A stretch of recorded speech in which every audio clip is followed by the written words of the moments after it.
Hello, I'm Daniel Jacobson, and I'm here at Ultimate School of Music for another Guitar Night Live every Saturday night since the first Saturday in April. We've been doing this. We're going to keep going in May.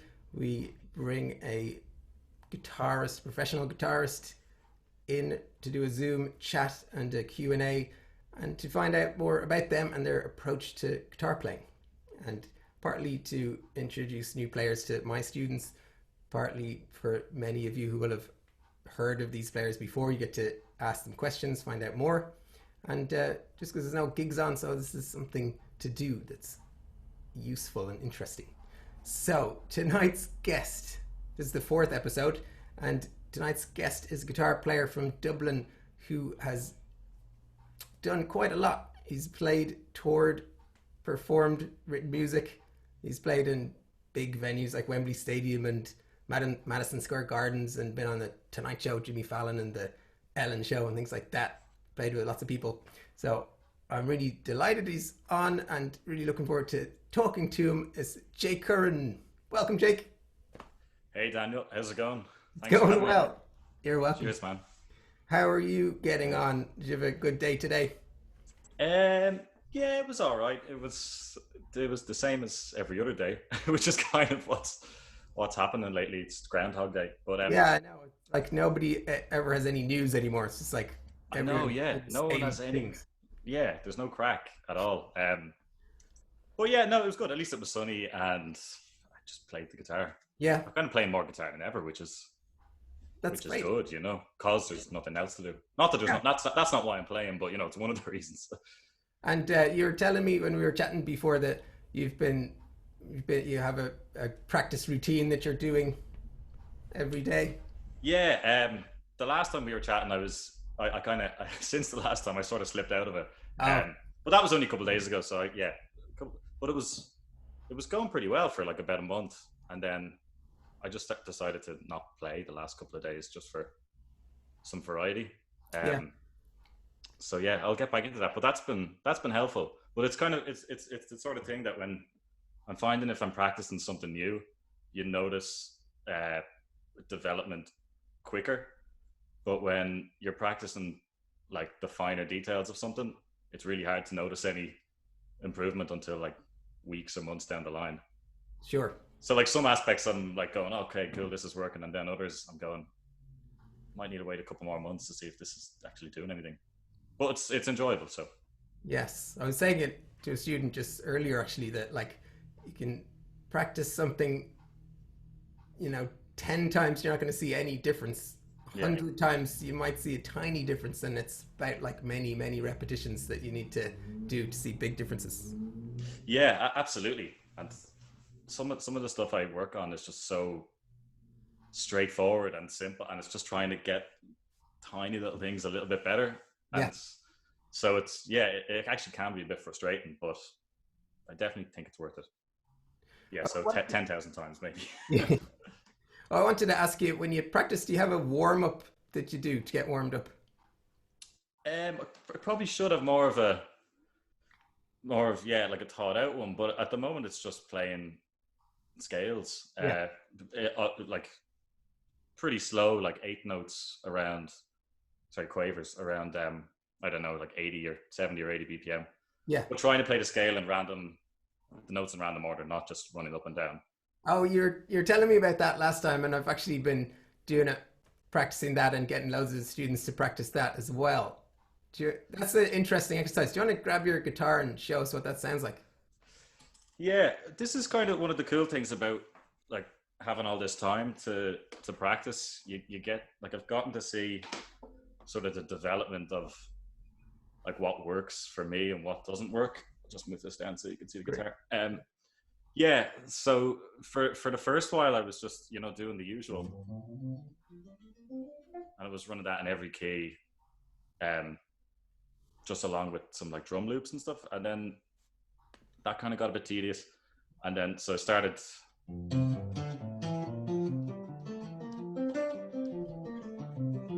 so like that's just going up in fifths. Yeah. So that's the 1, and then a fifth up from that, 2, fifth up from that, 3, fifth up from that. and that was cool for a while, and then that just then started being too pattern based, and I was trying it like that, and also like all that kind of way, and it was great. It was actually a great warm. I felt like I could play like anything after 45 minutes or a half an hour of that. I think I was also I was doing 45 minutes of that, which is just way too long to get into that warm up kind of for me anyway. It wasn't that enjoyable. So then that thing I sent you, that Julian Lage thing, my friend Ed Phelan, he sent me this Julian Lage clip of him talking about sort of this kind of scale practice thing, and he just said to like every day for 10 or 15 minutes play the notes of the scale, but just try and play everything and always come up with a different kind of order and make more leaps. Try not to repeat yourself, and obviously alter your dynamics in your right hand. So that's been great. So that's turned out, like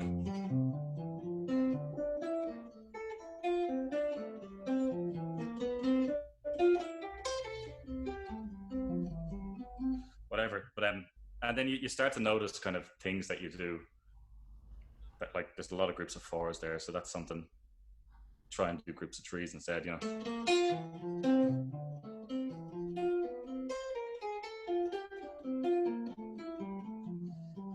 And that's been really fun, along with a drum, along with some. I always try and do these along with a groove, rather than just a metronome. Yeah. And then that I'm still finding that pretty interesting.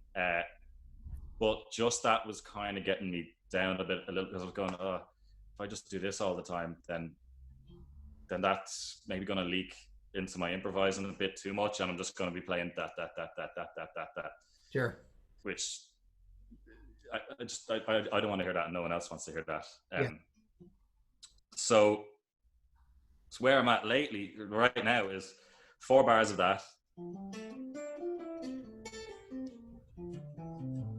whatever 4 bars is, and then 4 bars of phrasing and melodic stuff. So that might end up like.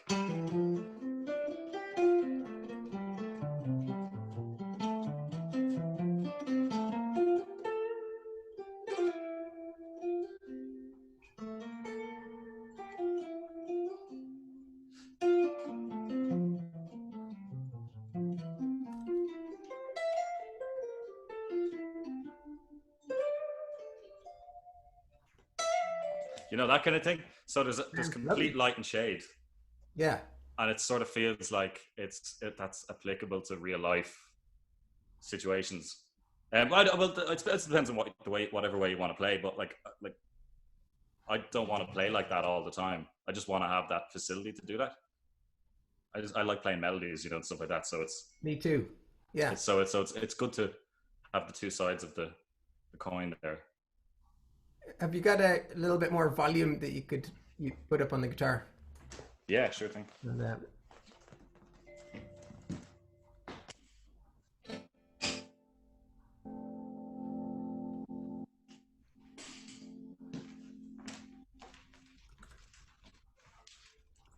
How's that? Better. Nice. Cool. So are you doing that exercise in different scales and things? And yeah, this is the great thing about all this. It's kind of the scary thing about all this stuff. You think you've cracked it in one sort of place, and then there's another million. I've just been doing it with the major scale for the moment. Yeah. Just every day picking a different key. Yeah. So I don't know. I think I'm on E flat or something tomorrow. Cool. And that's interesting because when you play in a familiar key, I'm cool to go all around, and then it gets to D flat or something, and I'm like, it all stays in a position then. So it's trying to sort of break out of just playing in a box, Yeah, isn't it? It's like the thing about Charlie Parker practicing all the things you are and all the 12 keys. Absolutely. And it's like, it's tough, and it requires a bit more thinking, but it's definitely worthwhile. Like I've often found with just like playing, obviously, you can get so many notes from one position. it just becomes a bit too visual or something for me. Like it's too. I can see the fretboard diagram with the dots on it, when I'm playing it like that. So it's nicer to just be able to, move around. Yeah. Obviously, that's different for different people. I've heard like there's some people who think of the guitar sort of that way, and then there's people who think of it that way. Then there's Alan Holsworth. Yeah, and no one knows what's going on there still. Like amazing triangles and all those crazy patterns. And just big stretches. Yeah. And so if you're doing a warm-up and then you're doing that for 10-15 minutes, what would you go into next in your routine that you were doing like a few days ago? So after that it's mostly just working on time. Yeah. So this is where this stuff gets like, I literally just pick something that's 2 bars long or 4 bars long and play it for, I'm trying to focus in on something for like 45 minutes or an hour. Interesting. Because that's definitely one thing I've noticed over the years from hearing recording, and this since being able to record at home, this thing is highlighted so much more, and it's like rushing ahead of the beat, or it's maybe most of the time rushing ahead of the beat and then trying to lay back, but then being too far behind the beat, and I'm trying to get just get that sort of to meet in the middle a bit. And so what ways do you work on time specifically? So most of this, like, I don't really know, it's all rhythm guitar stuff for that I'm working on for that stuff. Yeah. Like loads of Prince, cool. And the Family Stone. Yeah. All the kind of great funk bands and all that. But so I have like a Logic session with just different types of click in it. So there's one where like the click, it beats on the 4th semiquaver. Sure. Of every beat. This is my friend Ben Cooper. He's a drummer. He showed me all these Metronome Games. Cool. They're Metronome Games until you start doing them, and they're an app. They're just really difficult. Yeah. Like it took a couple of weeks to get them. So anyway, you're basically feeling the metronome on the 4th, 16th of every beat, rather than on the 1. That sounds hard. It's really hard, yeah. So it's like 1, 2, and you're trying to lock into that thing, and it's one of those weird things that the faster you go, the harder it gets, rather than the other way around. I find with some, I suppose most things do get harder when you get faster, but anyway, when it gets faster, that 16th note ends up becoming the 1 all the time. Yeah. And so that's been cool. So I've just been doing things like that, and then moving that click around to different points in the beat. Yeah. And then just another exercise where the click just goes normally for a bar, and then it mutes for a bar. And then it goes on for a bar, and then it mutes. And then just trying to get that mute longer and longer. Sure. That's the thing that I don't even know if I'm noticing an improvement in it, but I know what I'm doing is worthwhile, but it's killing me. And it's worthwhile. All the metric stuff is, it's hard. Like, so if it's hard, then I think you're probably doing something right. Yeah. But yeah, it's all in an aim to just be happier with recorded stuff, recorded parts, and right, just be able to lock in. Do you record yourself when you're practicing? Do you record yourself as part of what you're doing all the time to hear it back? Yeah. Because it's sort of it's kind of pointless. That kind of stuff is pointless if you're not recording yourself. Right. Because but the reason I kind of am working on this is because I've become aware of it. But that's because I've learned more about time in the last couple of years. But say if I didn't learn anything about that, I would have just gone. It would have been oblivious to it. And if you're not recording yourself, it's kind of the same thing. You're oblivious to any flaws and any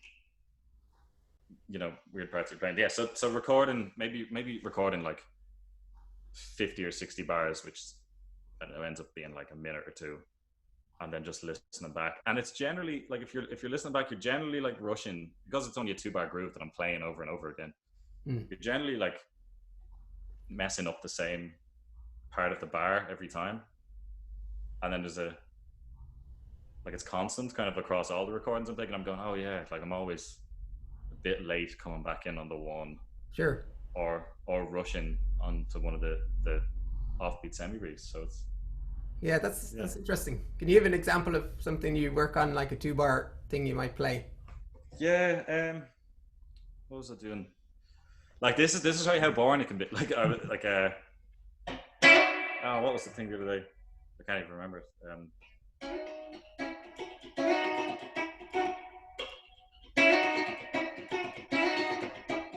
Just played that for an hour, and that's some. It's like an emotions tune. It's called Flowers or Flower. Right. But just trying to listen to all the stuff with all those old kind of soul guitar players on Yeah. it. Like, Yeah. so I think the Earth, Wind and Fire guys are on that track, All right. which is cool.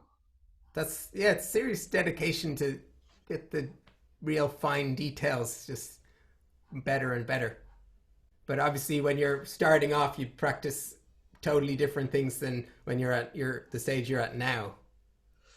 Yeah, I suppose it's just kind of gotten to a point where I just hate hearing those little flaws. Right. So like in a way, yeah, not learning a whole load of new material or anything, Mm. but it's yeah, it's definitely beneficial and it's fun as well. Like once oh, the other side of that exercise thing is obviously there's loads of metronome stuff which can be a bit clinical after a while. So trying to play along with the recording and like have the guitar just a tiny bit lower than the recording so you can almost try and copy the guy's feel Yeah. because they've got their own sort of place in the beat where they're playing. So that's only something that came across a couple of days ago because I was doing all the metronome stuff and I was like, hang on, there's no actual reference here. Yeah. I'm just like trying to be robotic. So yeah, trying to copy the guy on the record, whoever he is, his feel is pretty important. I think I heard Chick Corea say that. Yeah. Sounds good. Yeah. So wanted to ask you about how you got into the guitar at first. What age were you when you started playing, and did you play anything before, or did you just get into guitar, and how did that happen? Um, no, didn't play anything. I think I was nine or 10. My folks wanted to send me to lessons when I was 9, and I refused, or I just didn't want to do it, as far as I remember. But then the following year wanted to. So my dad plays, Okay. so he showed me a couple of ACDC things at the start. He showed me a load of stuff at the start, and then yeah, from there, kind of, I suppose I was 10, and then I started getting lessons up in Artane, Yeah. just not too far from where I grew up, Santry. I was there for like 8 or 9 years. I think getting lessons with two Daves, Dave Mullen and Dave White. All right, Dave White, I know. Yeah, I went on to Dave White after like maybe 6 years with the first teacher, Yeah. Dave Mullen, and yeah, Dave just showed me some more kind of advanced stuff. Was he teaching you jazz at that point? Yeah, like bits of it. Yeah, kind of. I never really like fully jumped into the jazz thing. Right. But definitely, like, yeah, he showed me like a bunch of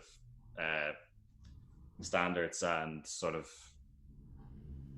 can't remember what like yeah, mostly like tunes and just like loads of melodic minor stuff and Yeah.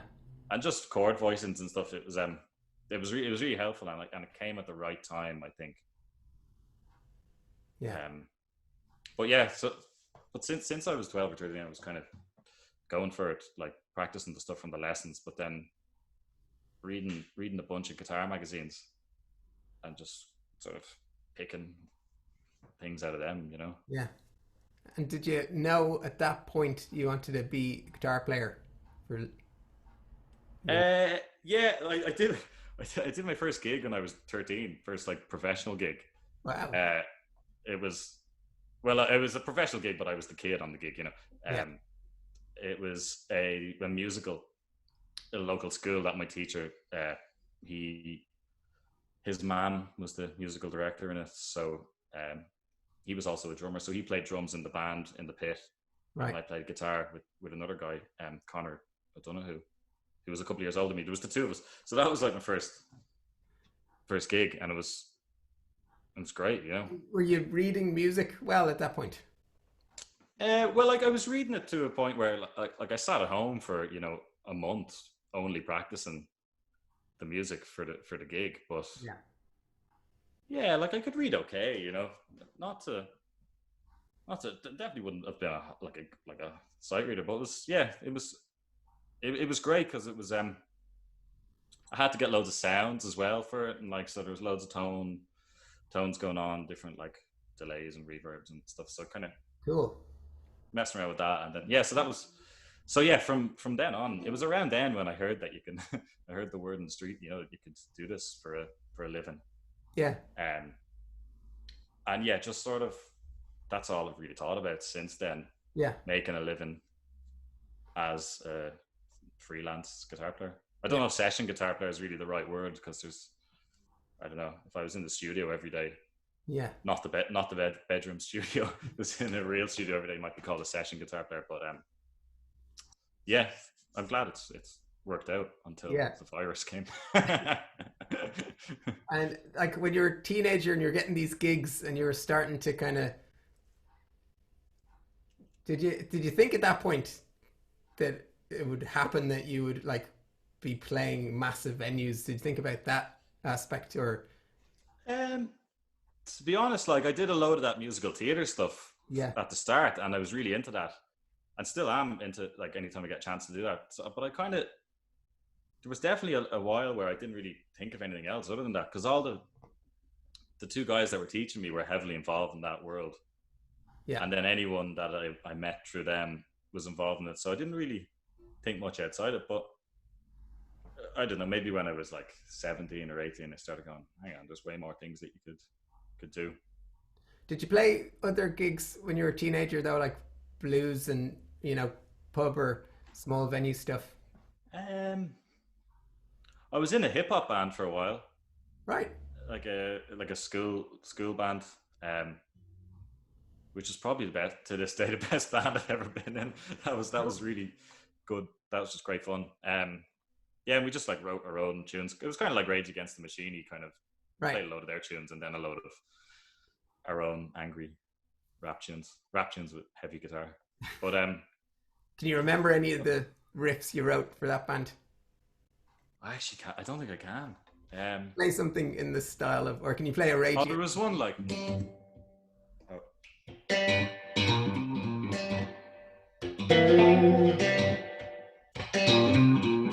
Like the last thing you'd hear a rapper rapping over. Cool. We were probably. I must try and find some recordings. I'm pretty sure. Well, we did record an EP, and I think it sounded really crap, and then we broke up after that. Oh no. But I don't know about like blues gigs or anything like that. That was kind of more when I was 18. It was Right. sort of doing other things. Yeah. And in terms of after when you were 18, did you study music after school? Did you go into a course? Yeah, I went to Maynooth, Yeah. and I did music out there. Uh, Enjoyed like the college aspect of it, but to be honest, I was a terrible student. Right. And I was gigging like all the time. Yeah. So that sort of took up a lot of time. Well, I got the degree in the end, and there's definitely like been a bunch of things in the last couple of years that I'm going, oh, that's quite interesting. I wish I had paid a bit more attention during that module. But yeah, I did a bit of classical guitar at the start of Maynooth. Damien Kelly was teaching me guitar. Yeah. He was amazing. But I think I got on really well with him, but I think I annoyed him because I would like just be playing electric all the time. Yeah. And I wouldn't really work on the classical stuff, and my nails would be in bits. So yeah, John Walsh wouldn't have been happy either. He saw the state my nails were in every Monday morning.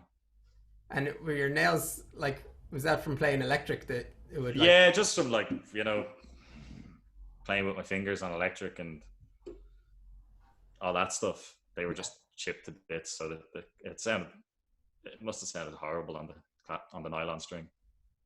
Yeah, that's funny. When I was going to Mike Nielsen for lessons when I was a teenager, he got me into using like classical technique, but I was playing electric. Oh yeah.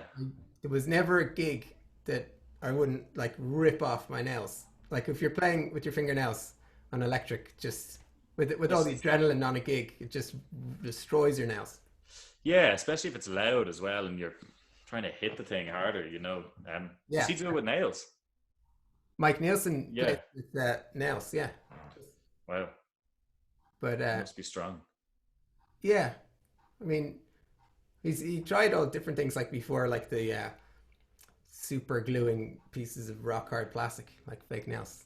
Oh yeah, yeah, and the ping pong balls and Crazy. that kind of thing. Yeah, Yeah, it's a big life commitment to do that. yeah. It's a bit gross as well. The body messing. So when you're that 18, 19 and going through Maynooth and then when you left, did you straight away become a full-time guitar player?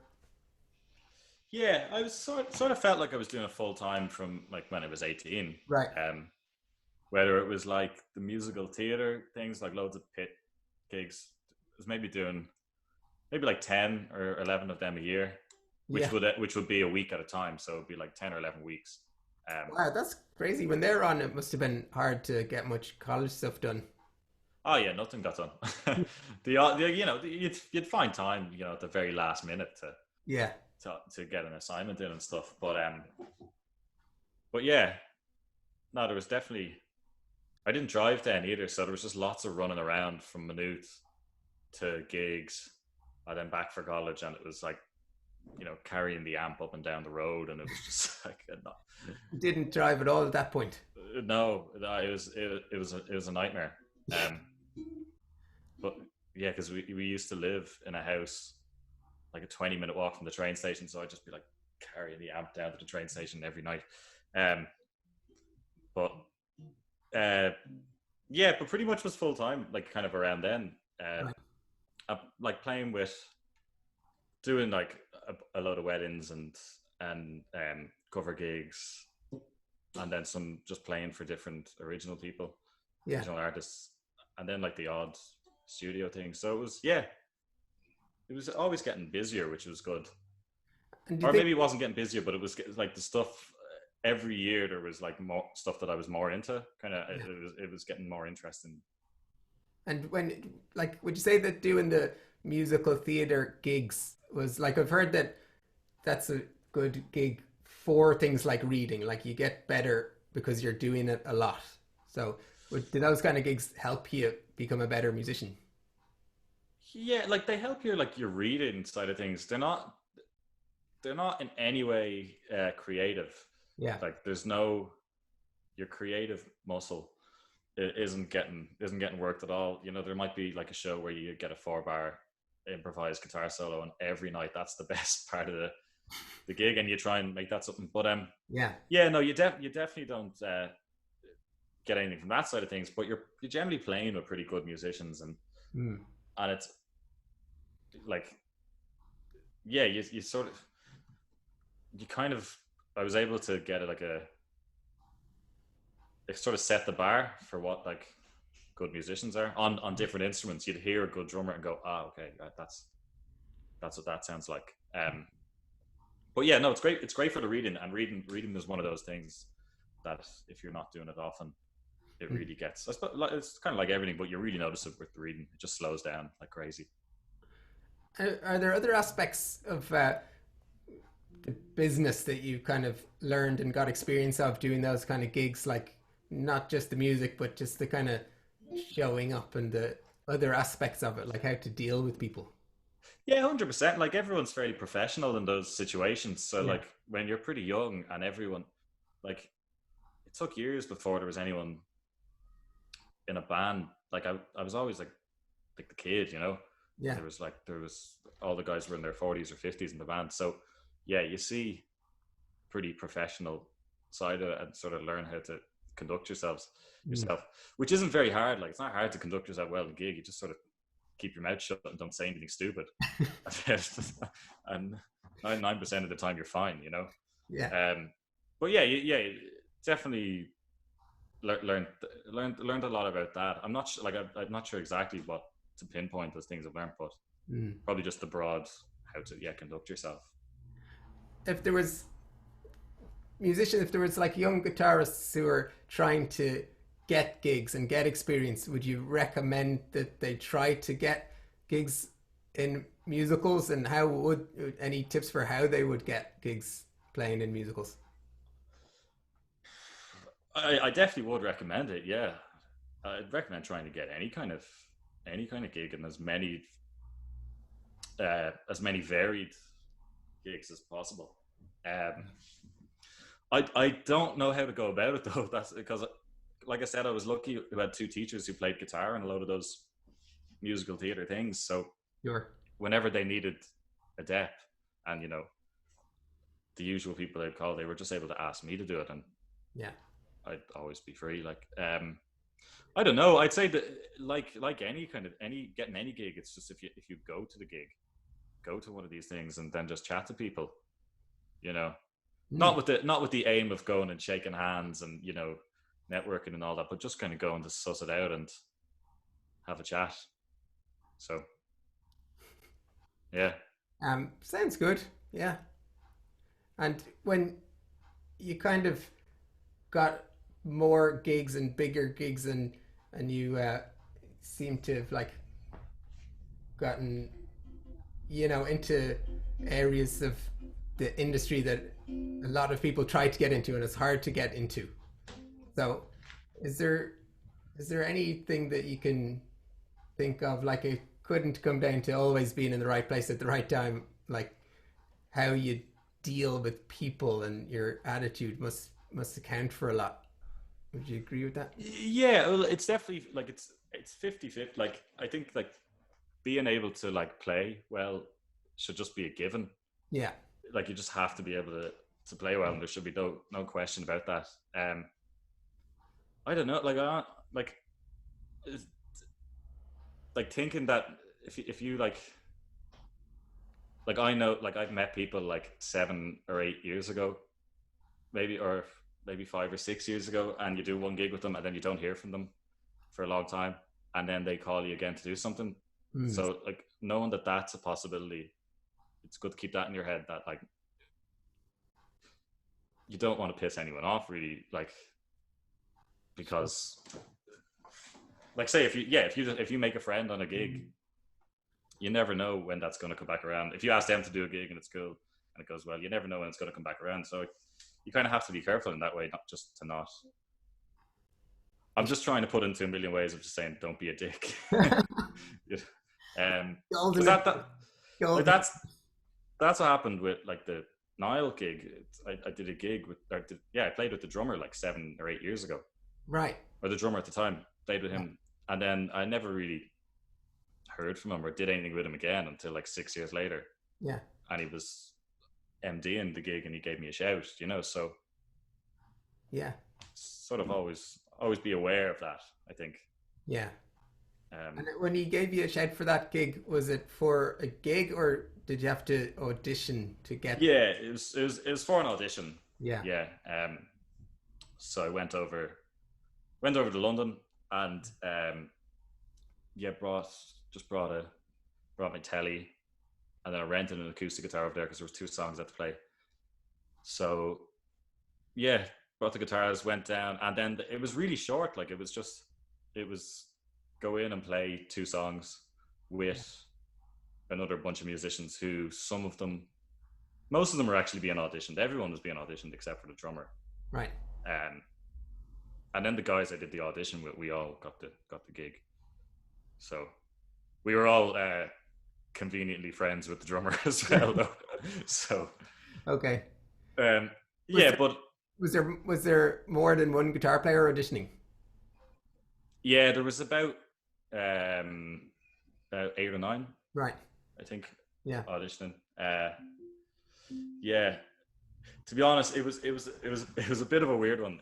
He got us all in, who we knew, and we went down early that morning and we sort of did a little bit of a rehearsal together. Mm. And then I don't know. I think then the rest of the lads left, and I think our audition was later that day. But he kept me around, and I ended up playing acoustic guitar with every other guitar player who auditioned, uh, which was really like, it was really awkward because every guitar player who auditioned was kind of coming in and going, "Oh, hey, how's it going? Like, who the hell's this guy?" And they had the stage set up for a band, a 4-piece band, and then I was the fifth, so I was just standing awkwardly in the corner.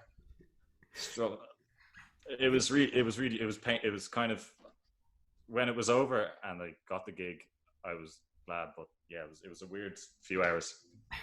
The actual audition was pretty good though, you know. It went really well. And when did you find out that like that day that you got the gig? No, I found out like 3 weeks later. Oh, right. Yeah. And were you really happy about that? Yeah, no, I was delighted.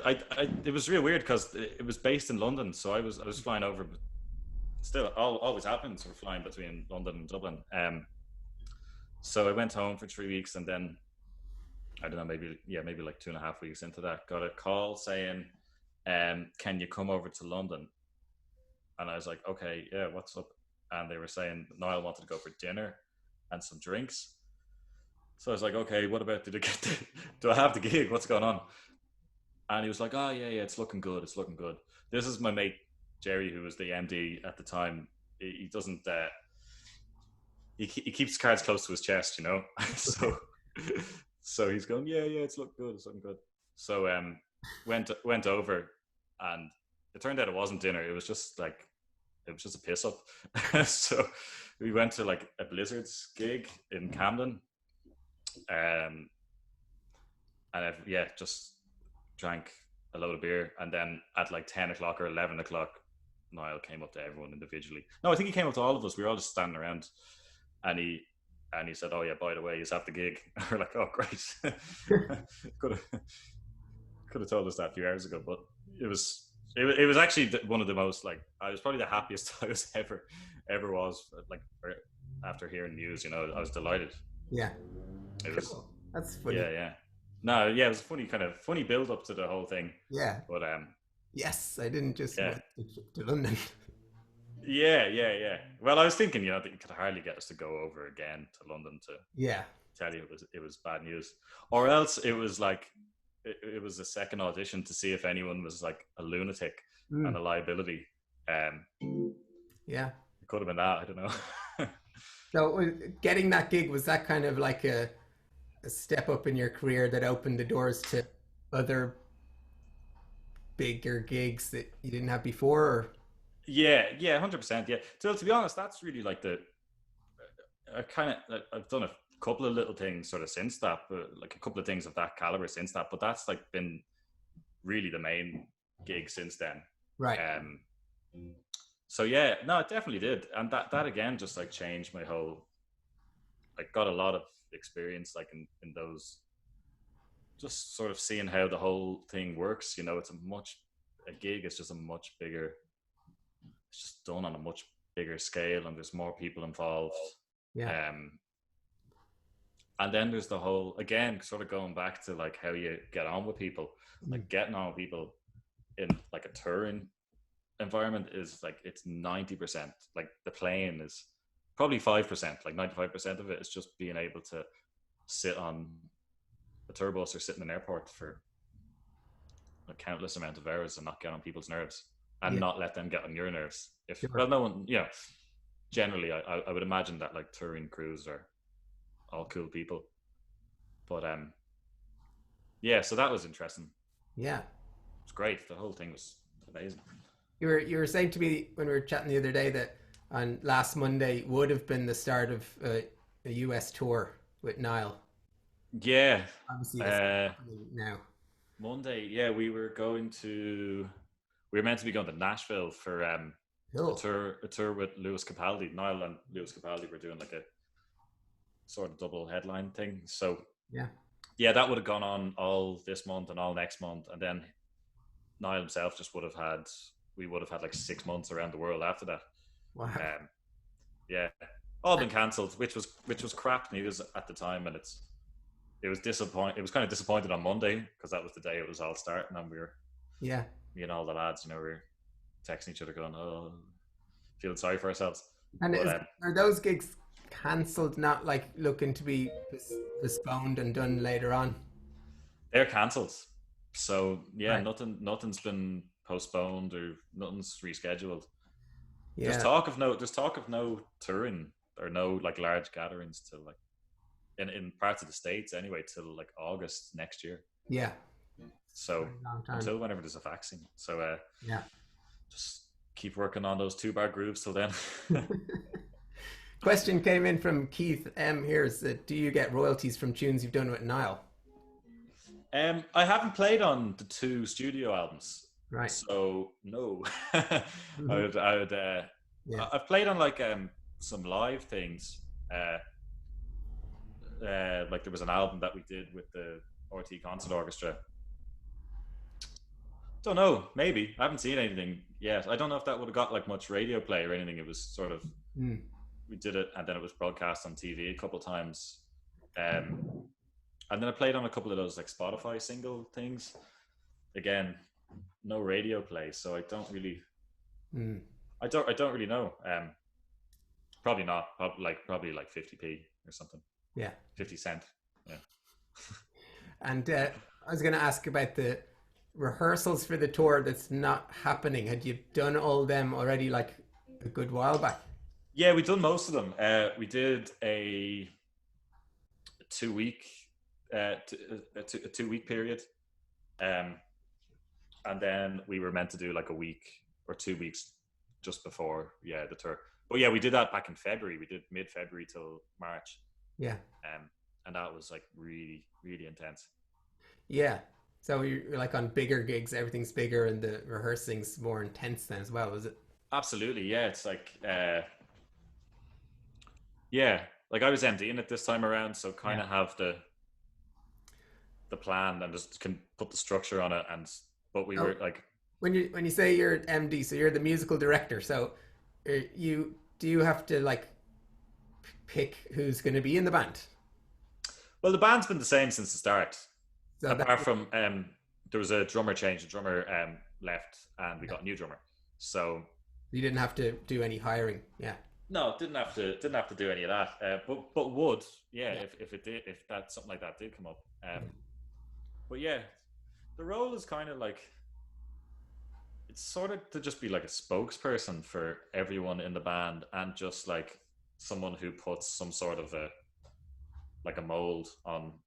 I don't know, just puts everything in order for what we have to do in rehearsals and conducts rehearsals and for you you'd already done that a lot in theater and musical theater, and had you done that? Not really. Like I did it for like a friend of mine wrote a musical. Lauren Gaffney, she wrote a musical about 6 years ago. Yeah. And I like MD'd that for a little bit. That's really the only thing I ever MD'd. So that's a completely different side of MD, and they're both very different. Yeah. There's some similar things, but I definitely think they're both kind of different things. Not that one's better than the other or anything at all. But like this, it was really interesting, but it was intense. Like we were rehearsing 8 hours a day, for 14 days, non-stop. Maybe with an hour lunch break in the middle, but it's it was full on. But good. It got good results. It sounded great. It's a shame no one will ever hear it. Well, maybe it will happen again one. Yeah.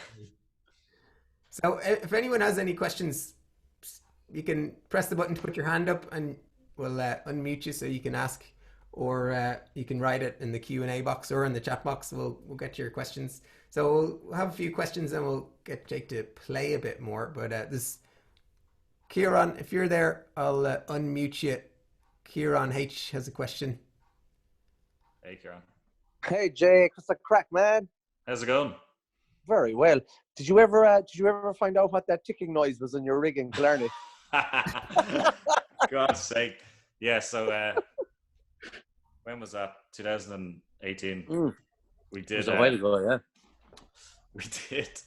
we were about to start a world tour, and the first gig of the tour was in the INEC in Killarney, and so I had the first gig. The rig was sounding great, you know, after rehearsals and everything, and got into that building, and there was just this tick coming through the speakers of the amp. It was just going like, all the techs were running around freaking out. No one had any. They were like plugging out refrigerators in like different parts of the building and everything, just doing everything to try and sort it out. It was even coming through like a practice amp, a battery amp, and it wasn't too noticeable. Like once there was loud music playing, so we just did the gig with it, and we were all down in the pub afterwards. And Curran was there, and I said it to him and his mate. I was like, man, there was this ticking coming through the amps. Everyone was just running around trying to figure it out. No one knew what it is. And he goes, oh yeah, that'll be the electric fence.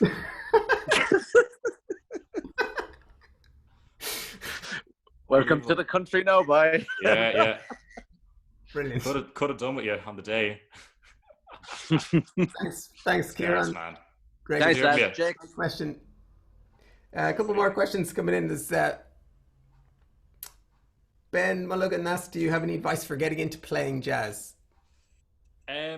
Like I said, I'm not really a super jazz guy, but I would say that the best method is probably to start learning some tunes and learn the melodies of the tunes, like standards, melodies of the tunes and the chord sequences, rather than just jumping in and trying to solo. But yeah, that, and I this kind of goes for anything. To learn sort of the language of any style is to transcribe as much as you can, just like steal licks and solos and ideas off recordings. Have you got any suggestions of like solos that are ones you could transcribe like earlier on? Like, did you do any? You know, it's kind of frustrating if you are getting into jazz and you're trying, I'll transcribe a Charlie Parker solo, and then you can't get past bar one. I think like So What is a pretty good, by Miles Davis is a pretty, you know, it's pretty accessible. Yeah. And it's easy enough to play, but it's like really melodic and lyrical, and it's all over one chord. The chord changes aren't too crazy, so it's I think I transcribed that one. Or bits of it anyway, but that's great, because that's one of my favorite solos ever. You know, it's just so lyrical, and it is. It's phrasing is amazing. It's an amazing composition. Yeah, absolutely. So that'll be a pretty good one. Yeah. Cool. So there you go. That's Ben. So What? Transcribe that one. Yeah. And learn some other tunes. Lorcan is asking, do you know any metronome apps that can move the click like you were saying, or would you need to have a DAW to do that, like Logic? Or I have it sort of set up in my DAW, but it's actually no, because you're basically you just have to feel it in a different place. So you can basically just put the metronome on any BPM. Yeah, you just have, and then you have to start. Like, I only have it set up in the DAW so I can, just for reference afterwards, I can see the grid and I can see where that click is versus my playing. But like it's all about, like, if you put it on the last 16th or the last semi-quaver 16th, I find how do I try to like tap my foot before I get the tempo of the metronome, turn it off, and just start tapping my foot. And then I hit the start button on that last 16th, just so it feels like it's in time. So it's 1, 2, 3, 4, you know. Yeah. And that's sort of an easy way to. Yeah. But just like it took me days, like maybe not days, like, sorry, it took me like 4 or 5 days straight to start feeling it properly. Sure. Yeah. It took me weeks over time, like, you know, doing a little bit here and there. Yeah. If you just, I was going to say there, for anyone listening, that's a very advanced thing to try to do. So, you know, but like putting the metronome on the offbeats maybe would be something you could try to do to be doable. Whereas on the last 16th is very hard. And the second 16th is even worse. But yeah, the offbeats is really good. Or on 2 and 4, that's the way when I started learning jazz, it was put the metronome on the 2 and 4 and try and play. Yeah, absolutely. Because it all sort of teaches you to, it improves your sort of emphasis on the beats that the metronome's clicking on, but it also gets you to feel where the one is. Yes. And it means you're not hanging, because I know we're talking loads about metronomes, but I think playing along with just the click going like that is like kind of useless, because you're sort of just hanging onto it for dear life. Sure. And it's like, it's guiding you too much and you've actually got no natural sense of time going on. Yeah. And a few more questions coming in here. Yeah. Keith M said, what musicians would you like to work with in the future? Great question. Been listening to a lot of Phoebe Bridgers lately. Great singer-songwriter. That'd be cool. I don't know. I enjoy playing with singer-songwriters most of the time. So, right. Who would be good? And if you had someone in mind like that, would you approach her or would you suggest something? Probably not. Like, yeah, I don't know really how to. Yeah. I'm not too sure how to go about that. I'm not really like a email management companies, and I don't really know if that works, to be honest. I suppose like I was thinking it would be cool to like post videos of you like playing along with someone's music. So I was thinking of doing that, but I suppose that might be one way of doing it, you know. Do it and see if it works, and then let us know. Yeah, absolutely. Yeah, I need to think of more people. Anyone. I'll take. There's no gigs though, so it's. That's true. Yeah. Try to do like a live stream isolation record. I don't know. Yeah. Already doing those with like the best musicians in Ireland, Michael Buckley and everyone. So it's pretty. Oh yeah, that thing that I sent him. The groove. Fiacre Kinder, the drummer, sent me the groove, and it took me ages to get my head around it. Like a couple of days of messing with it before I was able to like feel what was going on. Yeah. But then I made the track around it and I sent it to Michael and he sent it back to me like a half an hour later with just this crazy saxophone solo on it. He's just ridiculous. He is. I've before in the past sent him tracks to like record over and he just sends them back straight away with. Yeah, it kind of freaked me out a little bit. I was like, Jesus Christ, I spent 2 days trying to figure this thing out and he just knocks it out. Crazy good. Yeah. Another question. And he was probably having his dinner for the first hour as well. Yeah, probably. You know? Yeah. Do you ever find it a struggle to come up with parts for another artist's song if you're not feeling the tune? That's from Eamon. Yeah, definitely. That's yeah, it's a weird, and the more you hone in and like try to think about it, I think the worse it gets. But with things like that, I'll just hit record and just start playing. Yeah. And just hope that in the 3 minutes or whatever that there's some little section that you hear and go, oh yeah, that sounded kind of like a part, and then develop it. But yeah, definitely. I've been checking out. I don't know if you've seen him. A guy called Tom Bukovac is doing these video lessons. Oh, yeah, I saw someone talk about him earlier. Yeah, he's like a session guy from Nashville. Right. And he talks about that kind of thing. Talks about like beating himself up because he can't find a part. I'm going, what the hell is going on? And then just someone else in the band coming up to him and going, yeah, this song is so bad. I can't come up with a part either. So I was going to ask you a related question, actually. Like, is there any, do you ever turn down gigs because you're not into the music? Have you ever done that? No, I don't think so. Yeah. That's So, good. Yeah, just always been free. So do you find something enjoyable in every gig, no matter what it is so far? Or definitely not every gig. No, like I find if I'm doing like a load of weddings and stuff, kind of get a bit sick of that. Yeah. If it's the same band, you know, over and over, but nothing against doing them. We all do them, but yeah, that kind of thing sort of I'd say if I was on Broadway playing in some musical, I'd probably get really sick of that after a couple of weeks. You know. That goes on and on and on for ages sometimes. Yeah. Yeah, years. I know a guy who's he's like the drummer in The Lion King, and he's been there for like 17 years on the one gig. Yeah. That's nuts. That's crazy. And he's young as well. He's like, Yeah. He's like 40 maybe max. That's a lot of playing the same thing every night. Yeah, that's nuts. I can't really get my head around that. Yeah. But like, I don't know, like maybe some people would say like the touring is kind of like that because you are doing 100 gigs in a row. Yeah. But I suppose like there's plenty. I don't know. I find there's plenty of room for me to move around. Sure. And sort of make up and experiment with parts. Yeah. And I'm the MD as well, so no one can tell me not to. That's cool. That's a good bonus.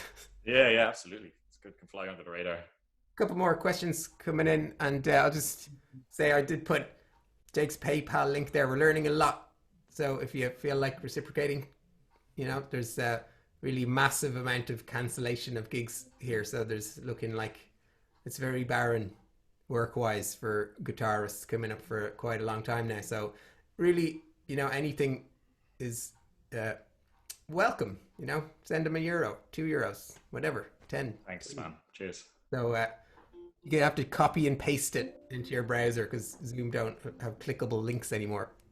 But another question here: what's your favorite genre? You said you were in a hip hop band. Is there any? Do you have a favorite specific genre? Probably acoustic singer-songwriters. Yeah. Probably. I don't know, like kind of folky, sort of, like Blake Mills, like that Phoebe Bridgers girl, Madison Cunningham, Feist. Who else? Ryan Adams. I don't know, any sort of it's all song-based stuff, really. Yeah. But I love playing like soul and funk and and then my own band kind of plays, I don't know, some sort of like fusion thing. Do you write songs, or as in like songs with vocal parts, or? I not really. No, I did earlier for the first time ever. Yeah. Like it's like no one will ever hear it, but I decided I should probably start experimenting with that because I listen to just songs most of the time. So never have really done. Every time I have done, I've just gotten embarrassed, sort of, you know, writing. Yeah, it's different. It's a different kind of thing. I have with other people. But like they're always the lyrics person. Well, you'll get the 50-50 split then. Oh, absolutely, yeah. Just need one of them to be a hit. Yeah, exactly, yeah. More questions, a few more questions coming in. And also, would you teach, if someone was looking for a lesson, would you teach them online? How would they contact you if they want to get a lesson? Yeah, sure. This seems to work, this whole thing. So and I've got a load of free time, so why not? Yeah, no, absolutely. How would you contact me? I suppose just through Instagram. Or my email is jcurraninfo@gmail. I'll put that in the info@gmail.com. Yeah, so Instagram or Facebook, or there's Jake's email if you want to email him. Another question is, what are two pedals you can't live without? It's from Keith M. One of them I'm living without at the moment because it's with all my touring gear, and it's in the UK. Strymon Flint. Yeah. The other one's also there, the Strymon Timeline. The two of them are just not with me at the moment. So what do I have at the moment that's cool? Morning Glory by JHS. So like an overdrive pedal. Yeah. That's really good. So I'll go with the ones that I have at the moment that I can't live without that. And I don't know, Strymon Big Sky. Just Strymon's so good. They're not there, are they? No, I just have the guitar and there's an amp over there. Okay. Yeah, just the weird little toy guitar. What kind of guitar is that? Harmony. It's a Harmony from the 60s. It's like, it's one of those old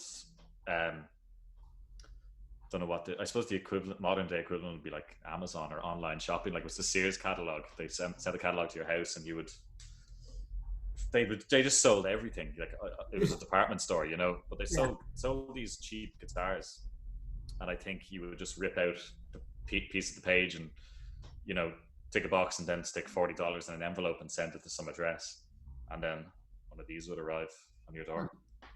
But they're cool. They were cheap back then, and they're cheap now, and they're kind of crap, but in a nice way. Cool. There's a bit of a, I don't know, bit of a vibe. Is your t-shirt Frank Zappa? Yeah. Cool. Is that, you listen to much Frank? A little bit, not a whole lot, to be honest. It's hard to kind of like know where to start. Even it's so much. Yeah. It's like 50 or 60 albums. Yeah. Yes. I've only really listened to, like, other than the odd song here, the Apostrophe album. Yeah. Which is great. Yeah. I love his like weird, deep singing voice, kind of half talking, half singing. Yeah. Yeah. Amazing. No, don't really know much about his guitar playing, to be honest. Yeah. Are you a fan? Of him as a composer, big time. Yeah. Love his. I haven't listened to loads of him either, but it was like a few of his albums are only in it for the money, and Uncle Meat is amazing. The musicians that he gets and what he gets them to do is incredible. Yeah, absolutely. And I saw Dweezil, Zappa, and most of his old band, Frank's old band, playing in Vicar Street years ago. It was amazing, really. Zappa plays Zappa thing, yeah. Yeah, Steve Vai was there, and it was totally amazing. Yeah. That's cool. Yeah, I'll have to look up some more of that stuff. Inca Roads, I've heard that tune. That's a crazy song.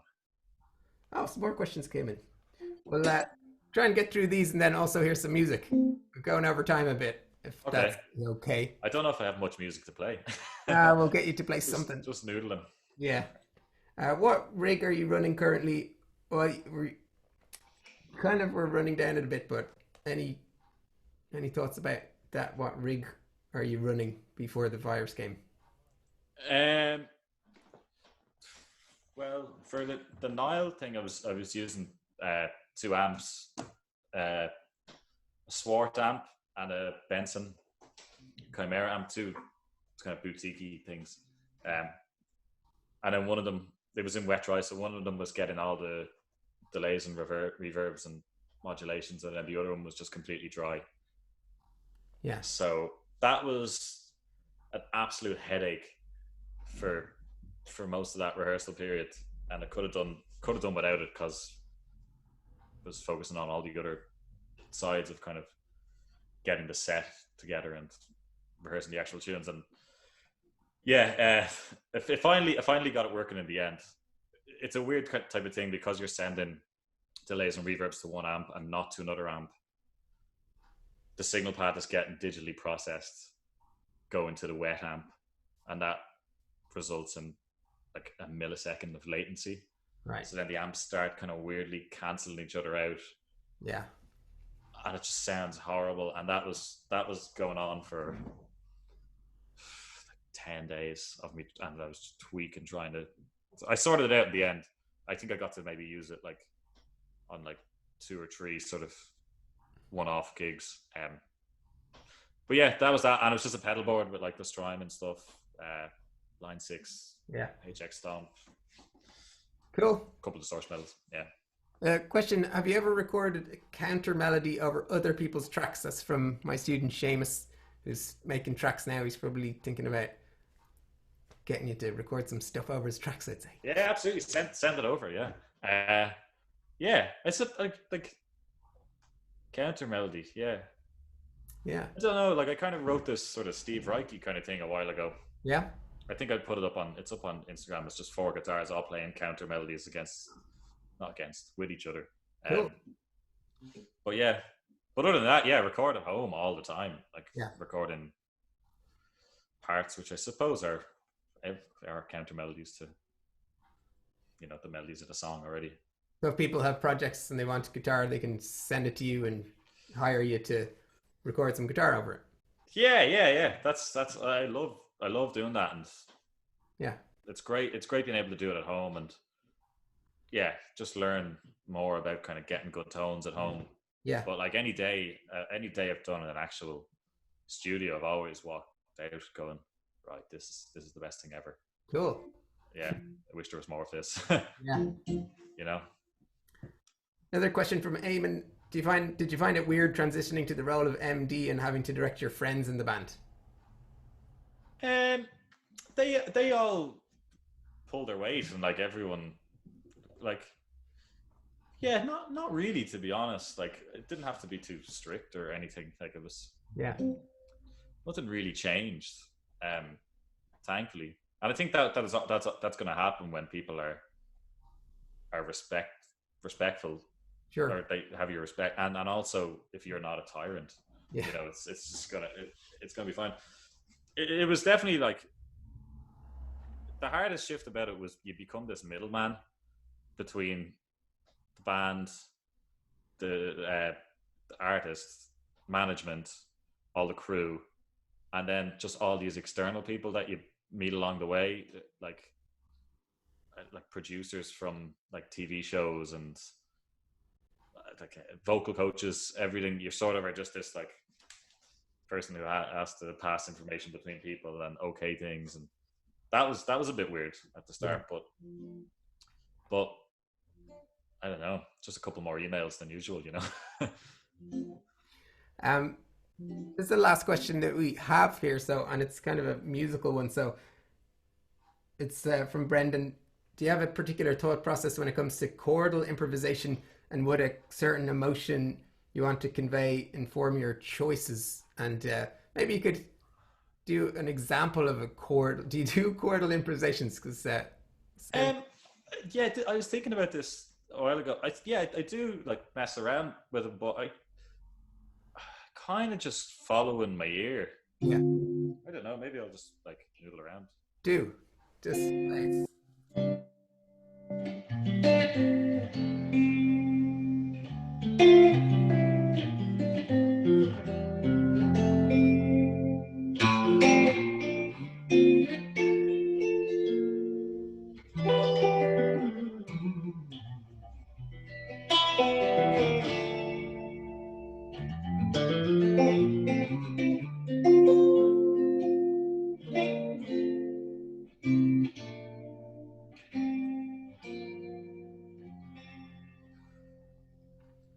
Like, I don't know, like a lot of the stuff I play around with is just they're pretty simple progressions, you know.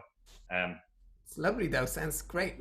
Yeah, it's just like stuff going through the sort of diatonic chords, and maybe we should record that as the end theme of the Guitar Night Live. Yeah. Lovely. Play us a little bit more and just play us out, then we'll finish up. But can you put the camera angle a bit? Oh yeah, sorry. Playing. Yeah, play us a bit more. That's lovely stuff. Beautiful. I'm messing around with this Tom Waits tune. Yeah. It's called, what the hell's it called? Take It With Me. So I'll try and play a bit of that.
One lonely clap is all you can. Yeah, that's a nice tune. What's it's it called? Called "Take It With Me." Take It With Me. Beautiful. It's Tom Waits, and there's a good version.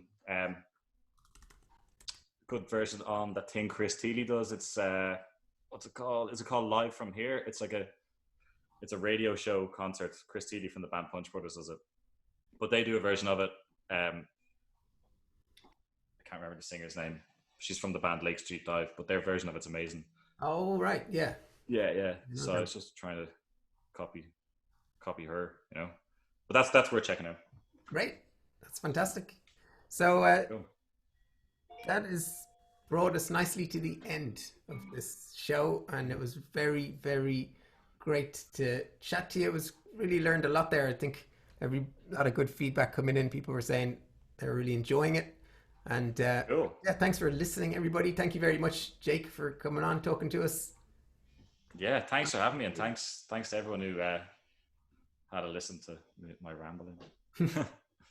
And more will listen to it on YouTube. We'll put it up there. Yeah, for all eternity. And then I don't know. Let me know if you want us to edit out any bits. It's all good. Leave it in. Cool.